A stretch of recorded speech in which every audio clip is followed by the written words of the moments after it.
One of the great things about our runner multivitamin is that it's vegan. And in particular, it's vegan all the way through, meaning that sometimes vitamins say that they're vegan, but they're not really vegan. And one of the ways that you can check is that if you look to see if they have vitamin D. So our vitamin has vitamin D. Side note, it has a 33% of your daily value, which is lower than some of our other concentrations. And you might ask why. And the reason for that is compared to something like vitamin B, where we have a lot more, is that if you are a runner, you are spending in general more time outside than the average adult. And so you need less vitamin D exposure than the average adult that might get from a typical mainstream vitamin because you're already outside. And your body naturally makes vitamin D when the chemicals in the sun, its chemicals in the skin are exposed to UV radiation from the sun. So that's where it comes from. So there is supplementation of vitamin D, which is especially important. I've written about in the winter if you're running inside in the early morning or late at night or during conditions. But in general, runners are outside more. So that's why that concentration is tweaked. But back to it, the most common way that supplements get vitamin D is by sourcing it from sheep's wool. And in particular, it sources it from the lanolin, which is an oil in the sheep's wool.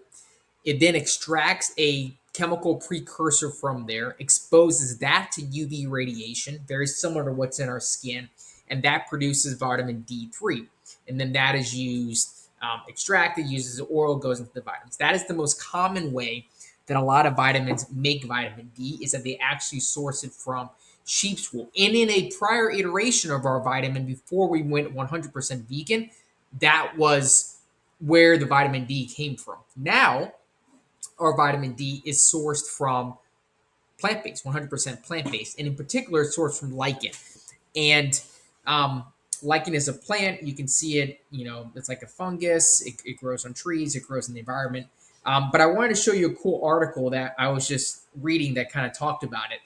This is, you can look it up if you want, but it's talking about the question I had was, why would lichen even be producing vitamin D in the first place? What's the point?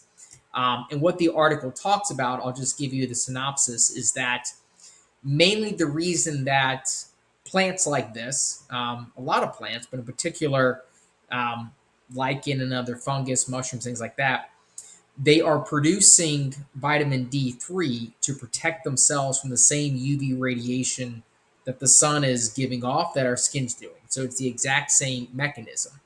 And so when we discovered this, a lot of companies have now popped up around extracting vitamin D from fungus, from lichen, in order to harvest it as a vegan source of vitamin 3. What this article is about, which I think is interesting, is it talks about lichen in it down here. It talks about how wild lichen was one of the first commercial sources of vegan vitamin D3, which is what we use in our product. But what the article talks about is that another source, which may be even more sustainable, may be able to be harvested at a greater extent, at a lower ecological impact, is some sort of microalgae in a marine setting.